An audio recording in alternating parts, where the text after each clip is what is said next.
डोंबिवली पुन्हा स्फोटानं हादरली। एमआयडीसी मधील एमआयडीसी फेज 2 मधल्या कंपनीत ब्लास्ट, 6 कामगारांचा मृत्यू। उपमुख्यमंत्री फडणवीसांची माहिती।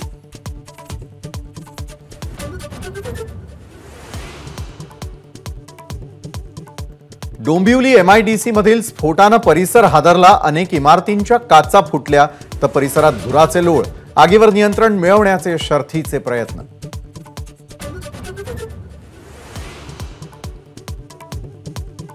मुख्यमंत्री एकनाथ शिंदेंकडून मराठवाड्यातील पाणी टंचाईचा आढावा।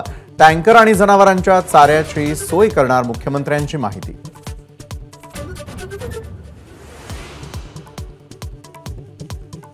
दुष्काळ सदृश्य स्थितीच्या पार्श्वभूमीवर मदतीसाठी निवडणूक आयोग आचारसंहितेतून सूट देण्याची दाट शक्यता। केंद्रीय निवडणूक आयोग 2 दिवसात निर्णय घेणार।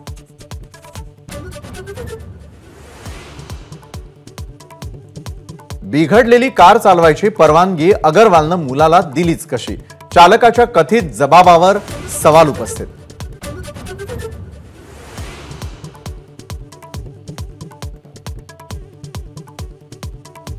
दोन निष्पापांचा जीव घेतल्यावरती विशाल अग्रवालचे नक्राश्रू। मुलाला गाडी देऊन चूक केल्याची पोलिसांसमोर कबुली, तर सुरेंद्र अग्रवाल यांची पुणे गुन्हे शाखेकडून चौकशी सुरू।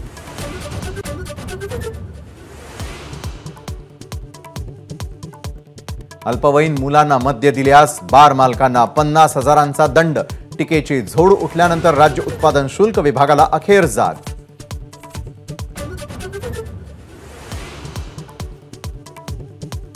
अहमदनगरच्या अकोलेमधील प्रवरा नदीमध्ये एसडीआरएफ पथकाची बोट उलटून 3घांचा मृत्यू। 2घे बचावले तर एकाचा शोध सुरू। बुडालेल्या व्यक्तीचा शोध घेताना दुर्घटना। एबीपी माझा, उघडा डोळे बघा नीट।